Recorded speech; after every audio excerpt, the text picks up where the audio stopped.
Is there no place better than the US? Or is every place basically the same, just different fonts? And Wellness Abroad, Part 2. Hey everyone, welcome to the creator of Flourish in the Foreign. It has been a long time since I've done an IG Live. I want to say it could have been years or a year and a half. It's been a long time. I wanted to come on here though, because I haven't been on here in a while. And I just dropped a new episode of the podcast, which is a compilation, yay, Wellness Abroad Part 2. So if you haven't watched that, if you haven't listened to that, be sure to do that. I also wanted to talk about something that gets talked about a lot and got really spurred on by this last US debate between Biden and Trump. What happens is people are like, I'm going to leave the US. And then other people are like, no, you're not. And then people are like, that's hilarious because everybody that I know that moved abroad in 2016 immediately came back.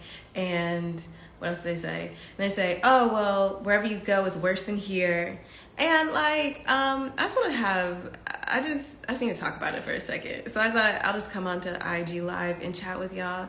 And answer maybe a couple of questions. I'm not going to be on here too long, but I would love to know where you guys are watching in from. And if you have, any ideas or any things that you'd like me to discuss. This is what I want to talk about though. Okay, I already plugged the new episode. Go listen to the new episode of Flourish in the Foreign. It is a part of a long series I'm going to do about wellness abroad. As you guys know, the podcast is all about the elevation, the amplification of Black women and their stories of how they've chosen to live abroad and how they've found wellness abroad. And so I really enjoy bringing that compilation to y'all because I think it's potent to hear the different ideas and different practices of wellness. We're not all the same and we don't all consider it the same. So yeah. Okay. Hey guys, I didn't think anybody was going to talk to me. Thank you. Currently in Austin, Texas. Hey, and hi from Rhode Island. All right. I'm in Valencia, Spain. That's where I live. I've lived here in Spain for the past 7 years. And I will tell you guys, if you don't know my story, I'll tell you very briefly. I moved abroad in 2017. It was not in reaction to the US election 2016, although that that confirmed or solidified my choice for sure. I've always wanted to live abroad. And, I did what I did.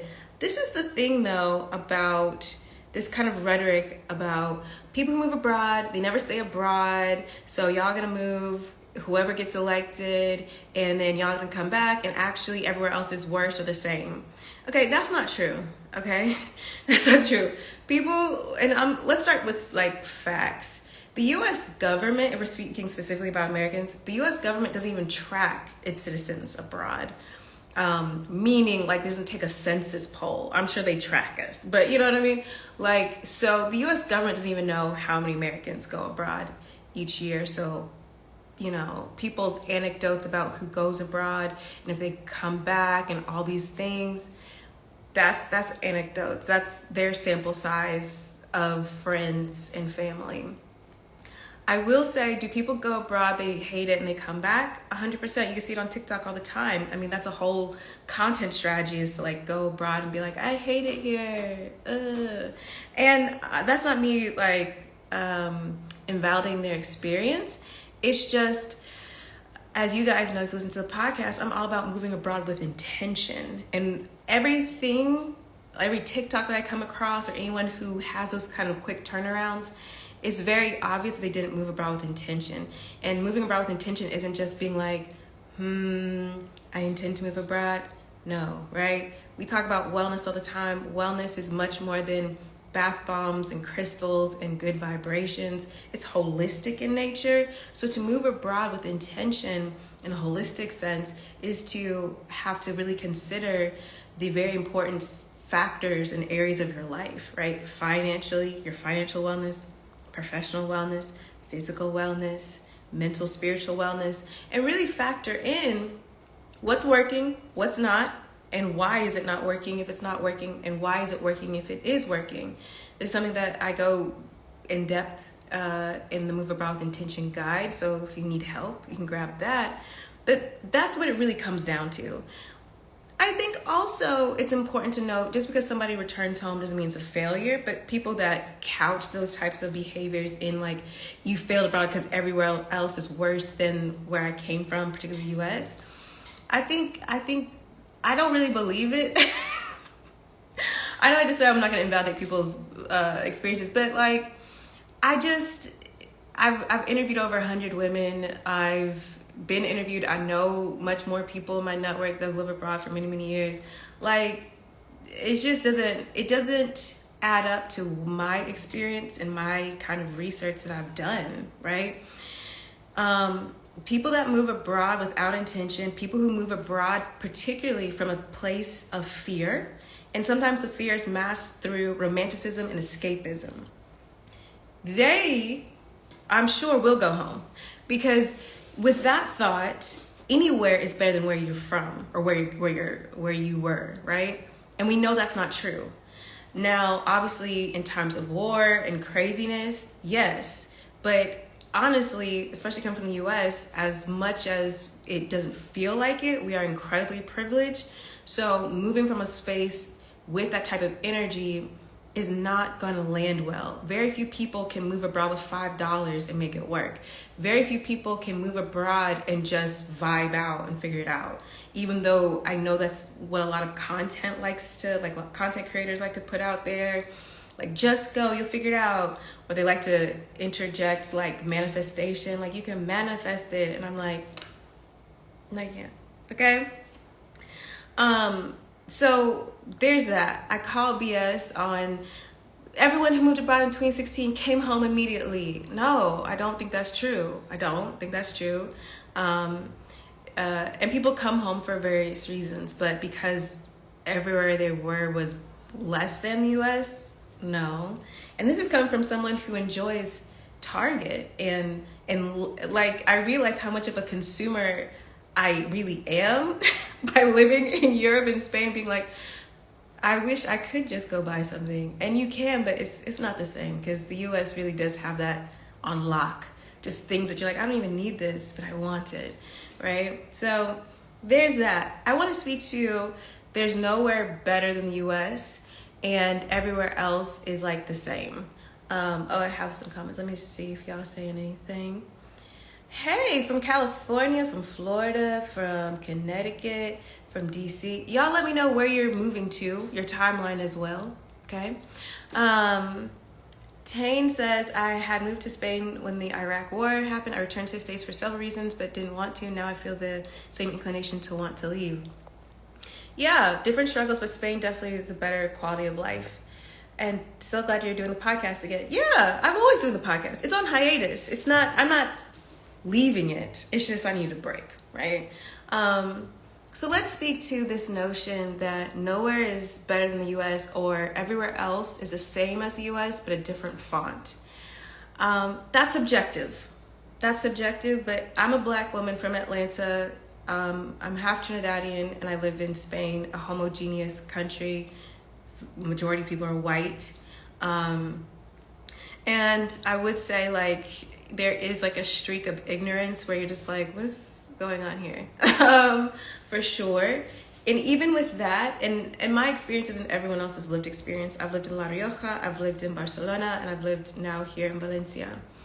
And the thing is that when you live in a place, just like if you move to a city, you get the honeymoon vibes, and then you get the like, what the hell? And this is different. Do I like it? And then you live in a place.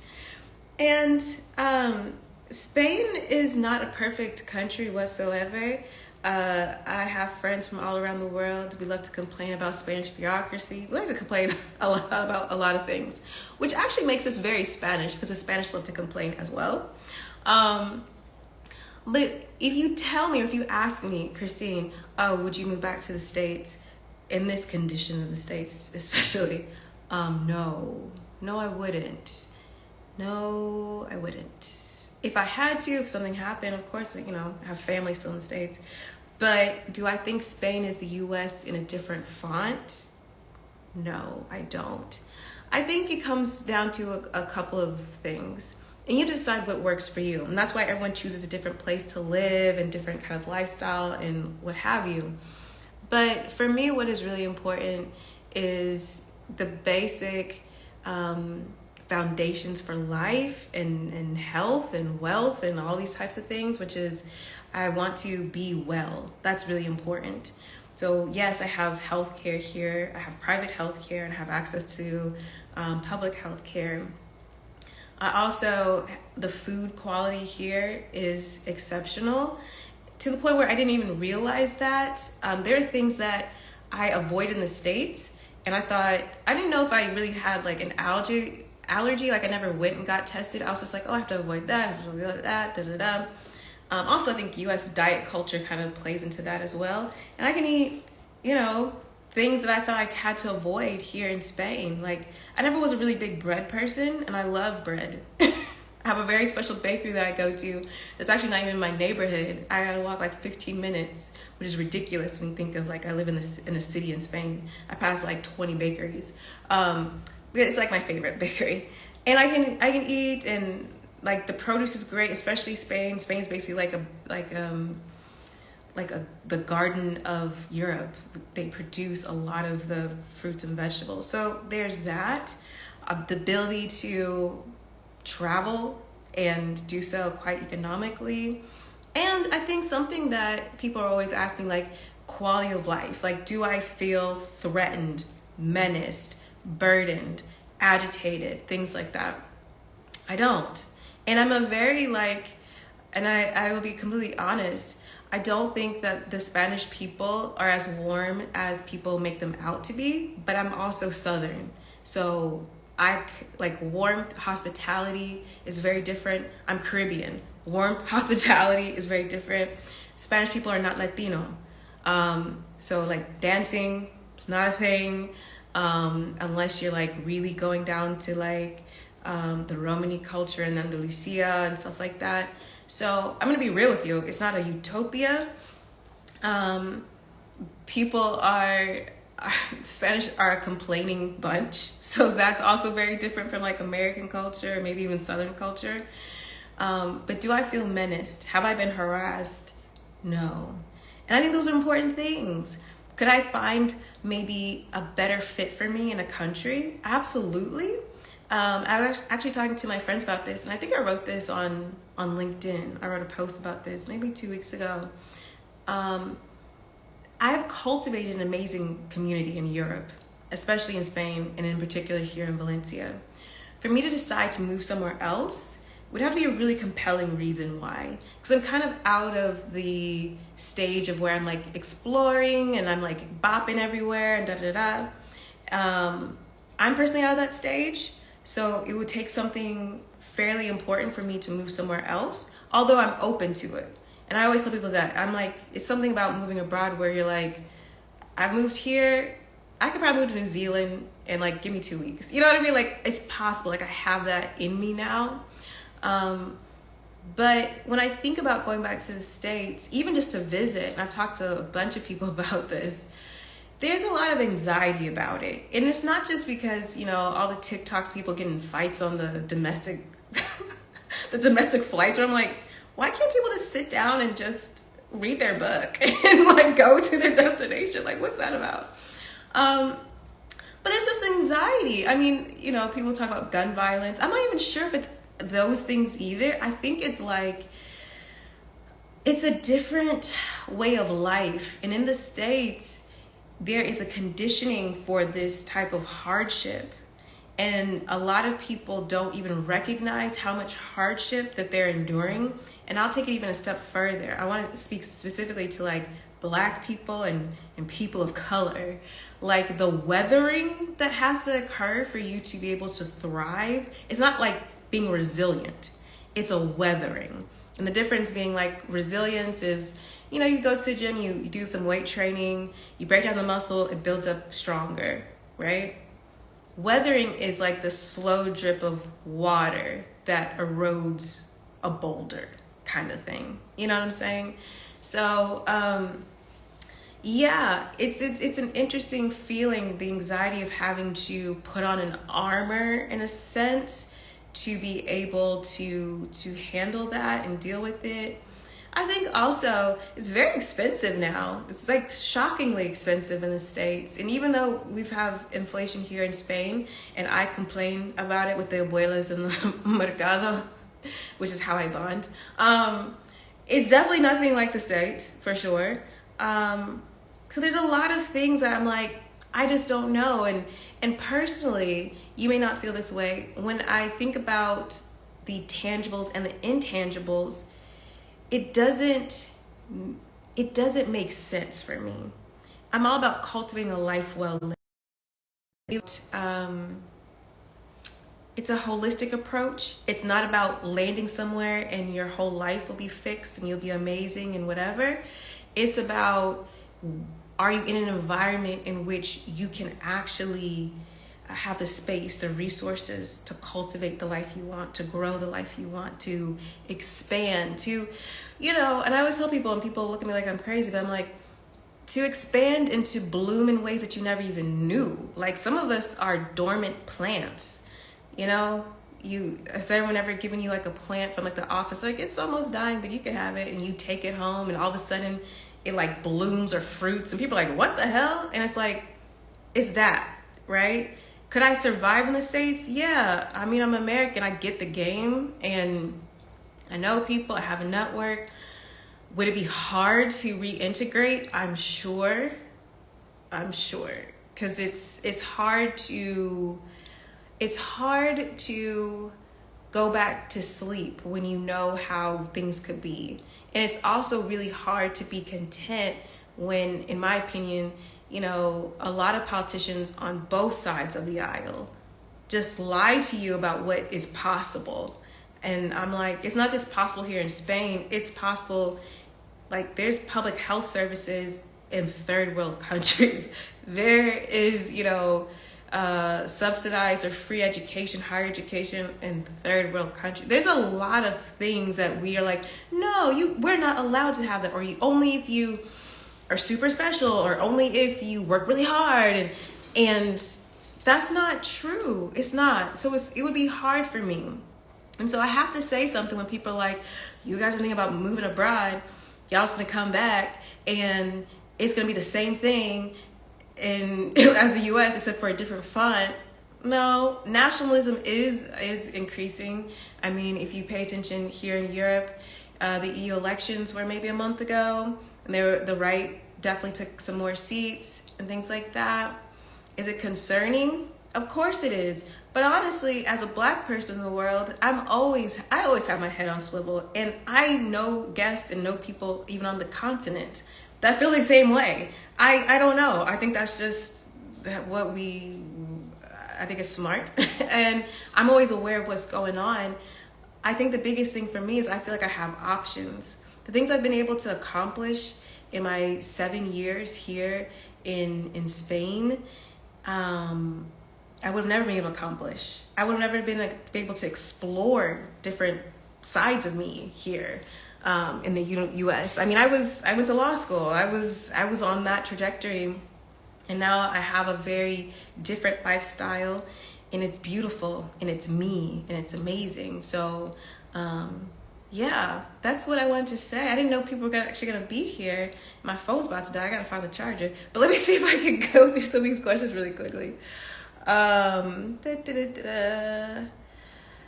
Okay, let's see. Oh, I did not think y'all were gonna talk to me like this. I did not come prepared. Okay, I miss CVS. I don't even go now. Isn't that hilarious? I swear I miss Target. Last time I was in the States, I went to Target.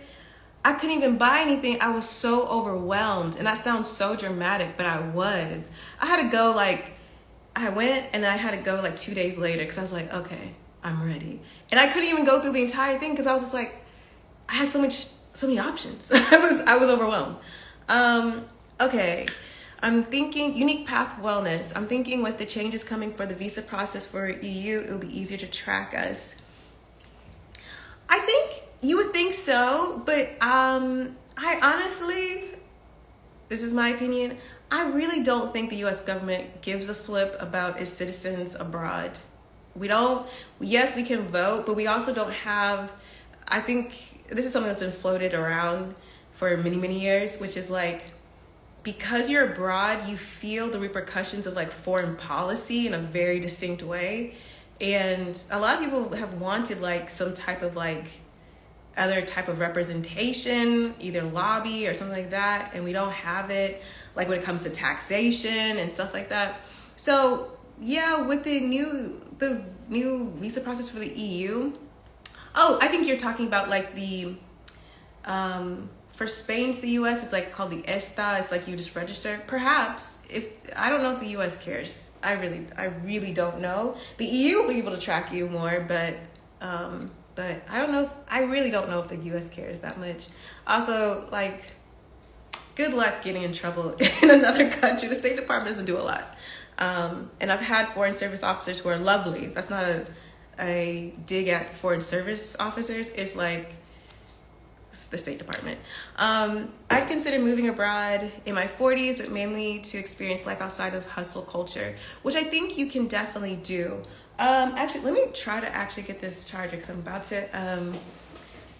to die. Okay, hold on. I wasn't expecting everyone to be here. Give me 2 seconds. Let me get this thing really quickly. Okay, here. All right. Are we good? No, it's not plugged in. Okay, hold on. Okay, now I'm prepared for the situation. Miss J93. Yeah, I think when you go abroad, you have to have a specific intention depending on where you are in your life. Some people go abroad for career development, for opportunities. Some people do want to live a life that they feel that they not only deserve, but they feel is better in alignment with who they are. The US hustle culture is not for everyone. And I think that's why you see so much, stress caused mental like disease or illness and things like that. I think a lot of the things that we're being asked to put up with isn't normal. It isn't normal, and people are not handling it well. Tane, is it possible to apply for non-lucrative visa once in Spain as a tourist without a visa? I don't think so. I know sometimes on different forums, people are like, yeah, you can do it. I don't think that's true. I applied originally from outside of Spain, and I actually have had friends here in Valencia. They had applied from outside of Spain and they needed to renew. The bureaucracy here is bad, so then it expires and they had to go back to the States, I think last summer, to apply. But it was really fast for them because they're reapplying.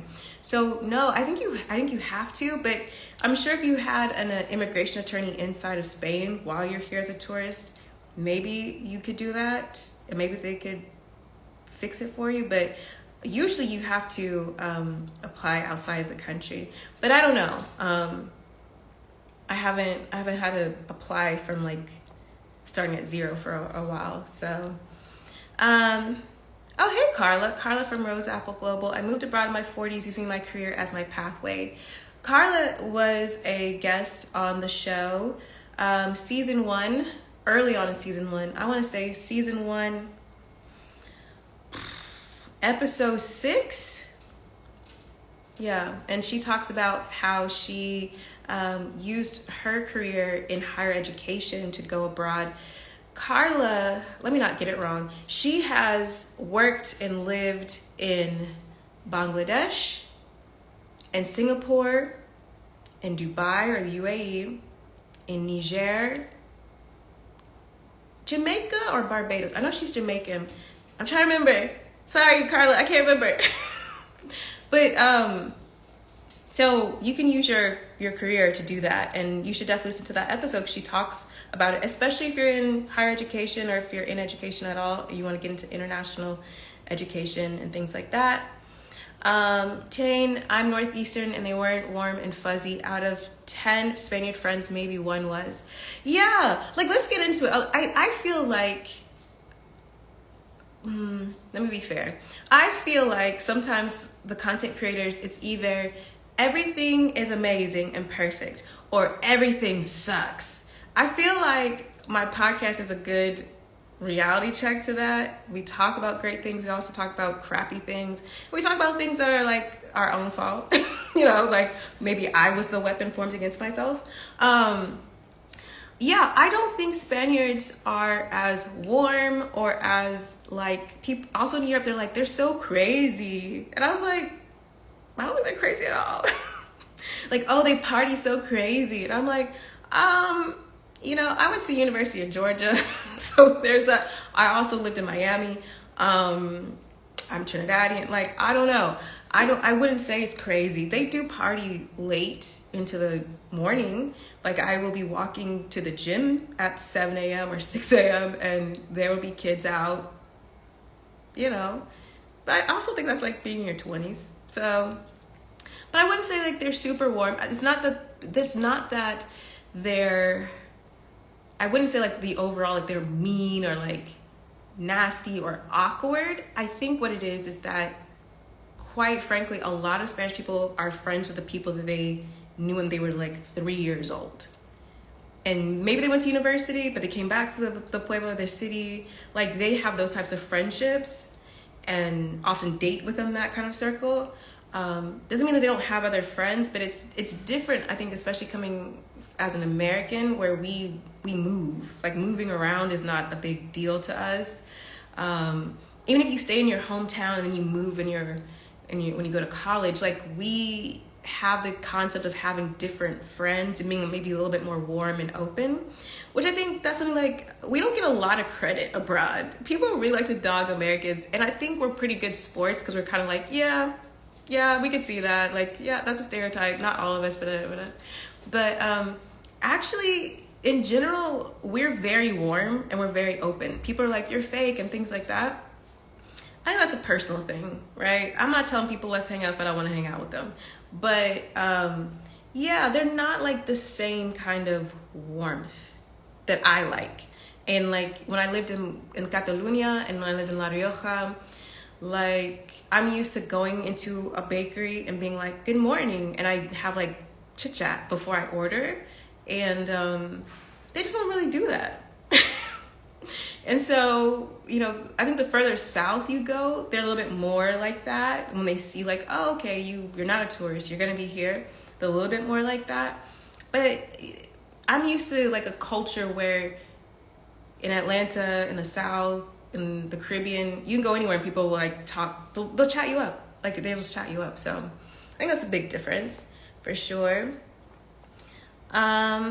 Yes, there is anxiety about visiting the US. Yeah, that's kind of the reason why I haven't been back. I haven't been back to the US in 2021, which is shameful because I do have friends and family and I love them very much. But I don't know. I will come back for sure. Dara, yes, moving abroad isn't a miracle cure, but it can give us the room to breathe sometimes for the first time ever. Yeah, I talk about this, about my journey abroad in my episode, and I've talked about this many times. When I first moved abroad, I was living in La Rioja, wine region. There's several wine regions in Spain, but it's a very famous one. I wasn't working a lot. I was working like 12 hours a week. Like I had the time, and I had a really cushy setup.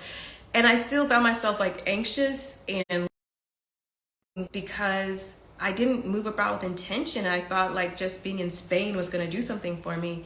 And it's about surrendering to the experience. It's also about really creating the rules to your own life. And a lot of people like that in theory, but they don't actually want to do the inner work to actually do that and to be able to have the boundaries to enforce it for yourself so that if somebody questions you about it, you're not kind of knocked off your balance. Meaning all my friends from high school, from college, and obviously law school are all lawyers, doctors, or some type of engineer. And so deciding to walk away from that, especially as a Black woman, was, people were like, what are you doing? What are you doing? And so when I moved to Spain, I had to really think about, I decided to have a different life. I need to give it meaning. I need to make up the rules to my own life. I need to define what success means, and then I need to hold myself to that standard. And once I did that, explaining my life, which I don't really do, but like having conversations that might have been triggering and whatever, aren't triggering. I just live my life, right? I'm not looking for the outside validation, and I don't really care if you get it or not. But then I realized once I did that, I don't, either people don't come at me that way or I don't perceive it that way anymore, right? I feel like a beautiful plant that has been withering since I returned to the States. Oh no.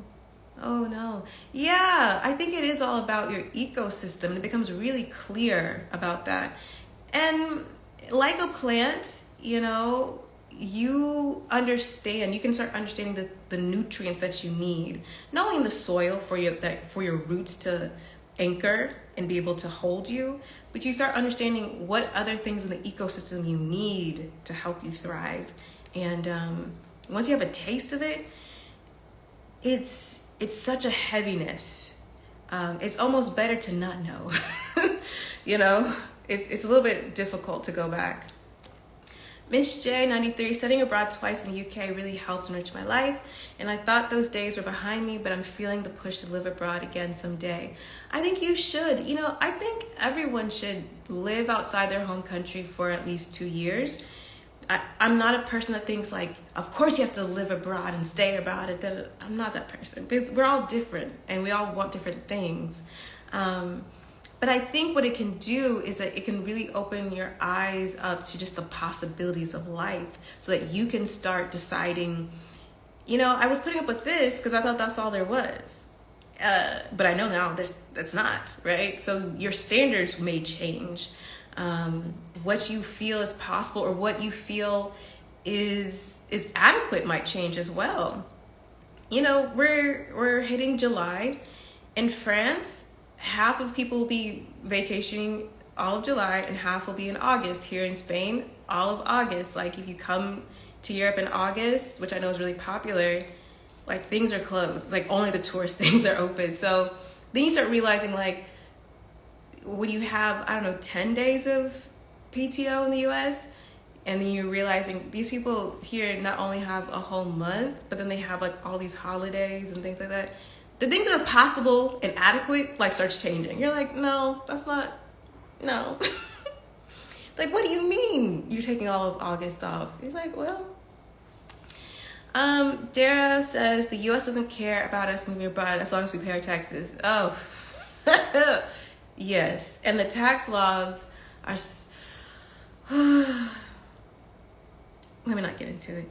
Basically, they think that they're going for like the big fish, and they're not. They're just literally capturing and making it a huge inconvenience for just normal people. They're not catching any like tax evading billionaires or even millionaires, but they don't care. So they don't care. Oh, hey, Saber Exposure. How are you? How is? I think you're in San Diego. How's San Diego? Shav says, moving to Spain end of August with our 10-year-old son. Okay, cool. Where in Spain? I want to make sure the transition goes well as possible. What's the best way to find a good therapist in Spain? Ideally, Black therapist. Oh goodness. Well, I would say the best way to find a good therapist, I'm assuming that you're going to have private healthcare, and in private healthcare you do get some allowances for therapists and things like that. But a Black therapist in Spain, do you speak Spanish? If you speak Spanish, maybe. I don't know. There probably would be, I would assume maybe in Madrid, maybe you could do telehealth. If not, this is what I've been telling a lot of people for many, many years. And I've had several therapists on my show that have done this, which is to find a therapist that you like, that you enjoy, and see if they will sell you life coaching services, because it's really complicated. Obviously, the health laws and things like that internationally, even interstate in the United States. And it can be really difficult. So I would say try to find a Black therapist that you enjoy, maybe a stateside, and see if you can get life coaching and that type of thing, so that they're covered on like the licensure side, and that you can get the kind of care that you're looking for. But finding a Black therapist in Spain, I'm not sure if anyone that I know has a Black therapist. I have a therapist, she's not Black. Yeah, I think that's my best advice to you. Now, are there English-speaking therapists that deal with like international and like kids and things like that? Yes. Have I seen anyone that are Black? No. Most of them are white. Maybe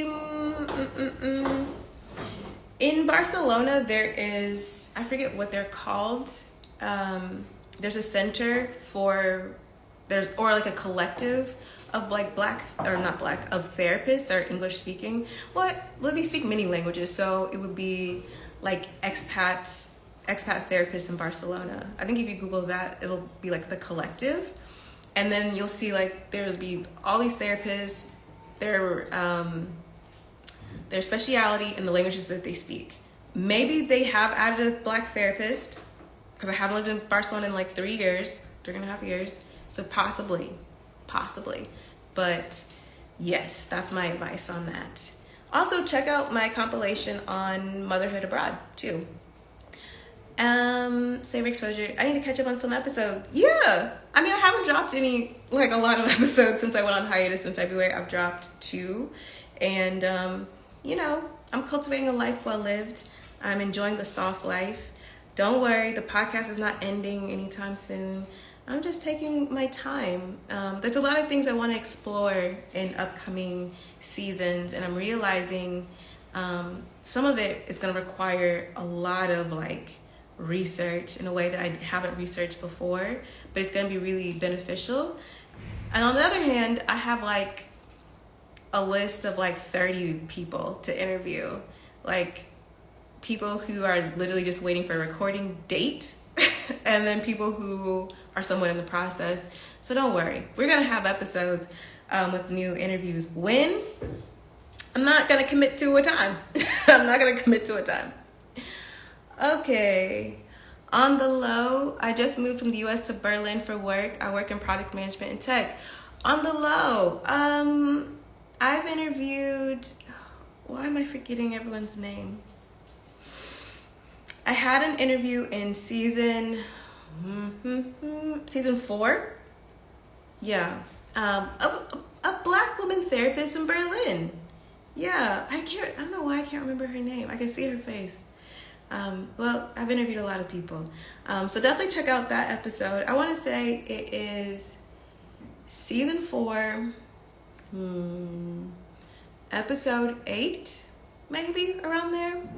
Season 4. I think season 4, yeah.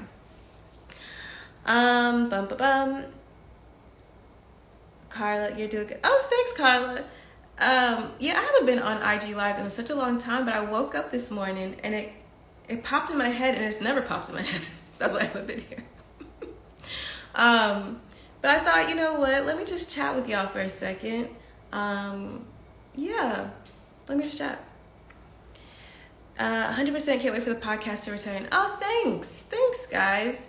Sometimes I've been really blessed because I've received like an email probably almost every week since the podcast has gone on hiatus. People just being like, I'm just checking in on you. I really love the podcast, which is so nice because, it's a free podcast. So sometimes it feels like you're putting things out. You just don't know if people are really resonating or if they even care. I don't know. You might be like, that's crazy. You've won awards and you have all these reviews. I'm still a human being. I don't know. So, returning home with the sunrise. Let's see, unique. I think that's why quite a few U.S. expats chose Portugal, because the people are friendlier. Yes. Portuguese, I think, are friendlier. They're definitely very different than Spaniards, which is kind of crazy, right? Because they share an Iberian Peninsula, but Portuguese are very different than Spaniards. Portuguese typically speak multiple languages. and Spaniards typically speak Castellano, and maybe like a regional language. Like if they're in Galicia, Gallego. If they're in Basque Country, Euskera. If they're in Catalonia, Catalan. Here in Valencia, they speak Valenciano, but it's not as like in your face than like in Catalonia, where like you need to address people in Catalan and then switch to Castellano kind of thing. I've been away in Mexico for over a year, and my nervous system still hasn't settled down yet, but I'm getting there. Yeah, I'm glad that you said that, because that goes to what I always tell people, which is moving abroad, changing locations, hitting down on the tarmac is not the cure-all, right? And a lot of people realize, and I think it scares them, when you are in a space where you can breathe and you can relax and things like that, you kind of break down a little bit more. Like, it's not like, yay! It's like your body can really surrender, and you're paying attention to it. So it's gonna be like, yeah, we haven't said anything, but this hurts, that hurts, I don't feel this doesn't feel good. Like, I've heard that from a lot of people. I think I've experienced that as well. Like, things are brought to the forefront once you feel safe and you can actually handle it. And yeah, the nervous system, I know TikToks like to tell you, just take your magnesium and da-da-da-da and cold showers. But if you've been dysregulated for a long time, dysregulation is your norm. And so you'll try to seek that level anywhere. And so you have to retrain it.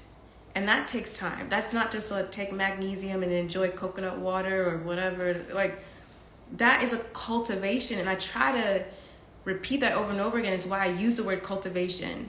Like, you need to get your hands dirty in being an active participant in your life, in your health, and your wellness, and safeguarding those things too. And also getting them back to a state of just wellness and goodness. So I'm so happy that you shared that, and I'm so happy that you're on your way. I definitely experienced something similar. I didn't realize I was burnt out, and I didn't realize that what I've been feeling in the States was anxiety and depression until I went abroad. Isn't that crazy?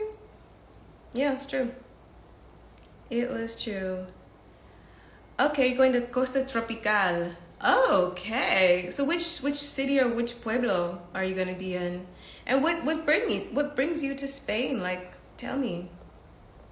Why did you choose Spain out of anywhere else? Okay.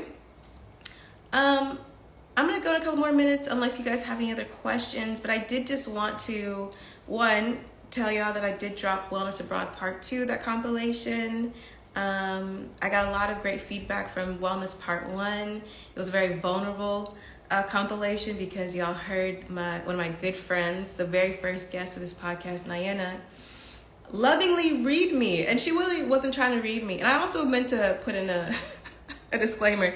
When she was recording that on WhatsApp, she was very pregnant. And she was like, so you didn't tell them that I was very pregnant and I'm not normally out of breath like that? I was like, I forgot to do that. I'm sorry.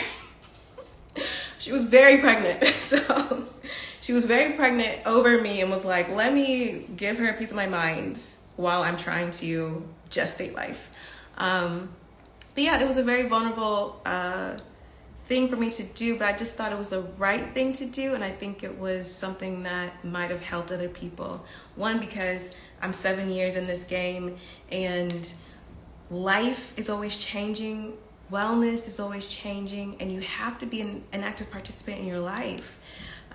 What makes you happy changes, and we got to be accountable to it. And so that's what I've been doing this time off, has really been focusing on my wellness, and it's been lovely, lovely, lovely.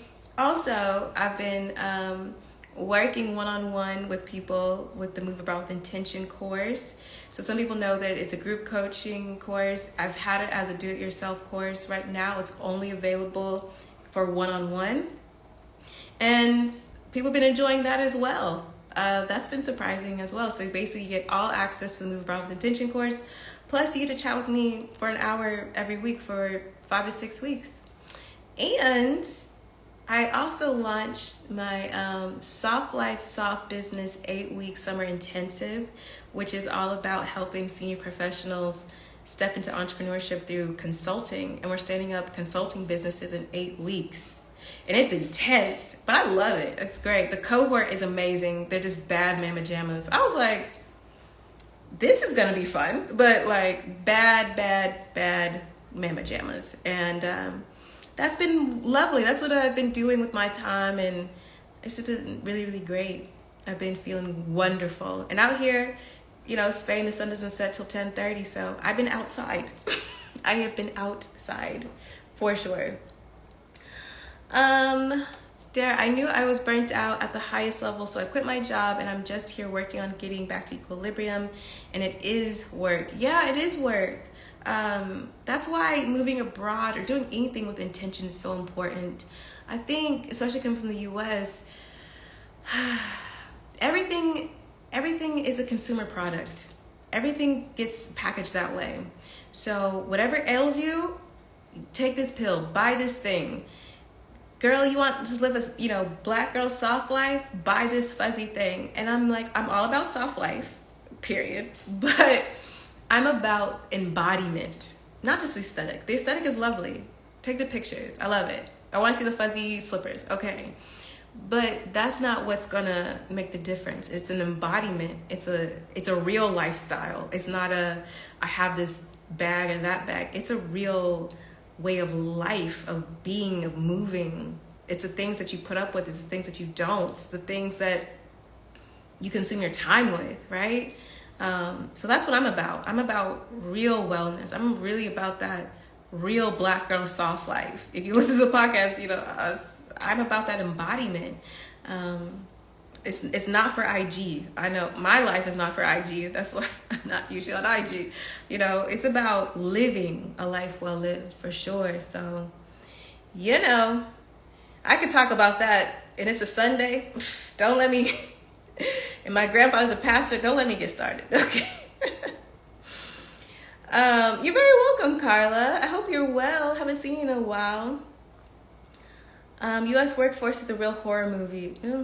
Yeah, that's true. Tane, do you know any medical or healthcare interpreters there? I'm trying to gauge whether I could continue working in that field in Spain. I don't know any medical or healthcare interpreters. Yeah, I actually don't. I would assume there are, but I've never used one. I have always had providers that spoke English. That's not true, because when I first moved to Spain, oh goodness, anyway, I'm not gonna get into the whole story, but if you listen to Healthcare Abroad Part 3, I tell you about my experience in healthcare. And when I first went to Spain, and I went to the gynecologist. I ended up going to a gynecologist that was like the premier fertility doctor in like northern Spain. She didn't speak any English, and nobody spoke any English. And I was like getting through, I was getting by, and then I'm in the stirrups, just glory all out. And the nurse practitioner was like, "Oh, you speak English? You're an English teacher?" And at the time I was teaching English. And I was like, yeah. And she's like, "Oh, can you teach my son?" And I'm like, just splayed out there. And I was like, I don't know. She's like, "Just think about it." And she went and she wrote her name and number on a Post-it, and she like stuck it to my my like paper, whatever gown. And I was just like, what the hell? I'm sorry, that's a tangent. But I don't know any interpreters, but I'm sure that there would be. I think a good place to look might be doing like a search in some of the expat groups to see if there are healthcare interpreters and things like that. The thing is though,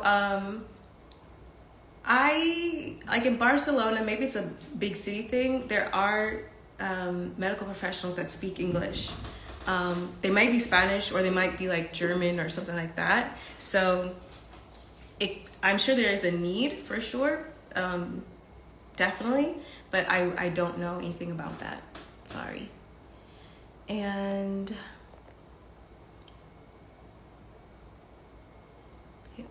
okay. Oh, hey! It's Maricel. Hey, Maricel. You're in Barcelona and have a plan to do a look-see to inform my decision of choosing where to move abroad. Yeah, so Maricel, I worked with Maricel, Move Abroad with Intention course, one-on-one. Now she's in Barcelona doing her look-see. So y'all want to work with me, let me know. I do enjoy doing it one-on-one. I just don't normally have the time. I'm making the time this summer. It's not going to be an option all the time. As you guys know, I be coming in and coming out and offering and not offering. So this would be the time to do it. Okay, everyone. Any other... I wasn't even expecting to be on here this long. I didn't think anybody would even care that I came on to IG Live because I haven't been on for like 2 years. But maybe I should make it more regular. Maybe. I'm not making any promises. I'm not making any promises. Yeah. Any other questions? Maddie's. Oh, of course. Maricel has been a pleasure. Maricel is awesome. So it's always lovely to work with lovely people. But you know what? I've been really blessed. I typically only work with lovely people. And that's the beauty of having, your own business and things like that. So that adds in the wellness. I hope I've been helpful. Thank you guys so much for showing up. Thank you so much for listening and asking me questions. Yeah, it's nice to be helpful. I love to help, and I want you guys to feel confident in your decisions. And I don't want you guys to listen to nobody that has not done what you want to do. That's the biggest thing.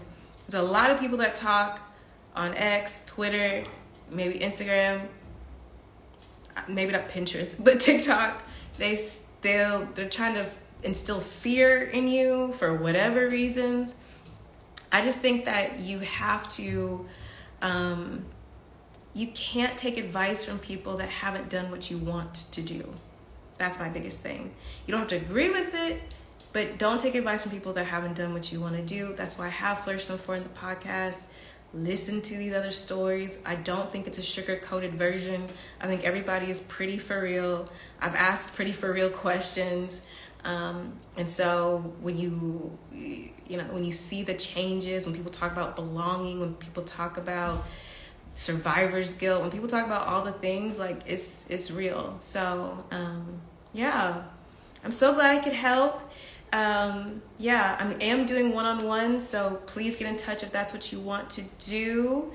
And is that it? I have my Move Abroad with Intention guide, Build a Business Abroad guide. That's it. That's all.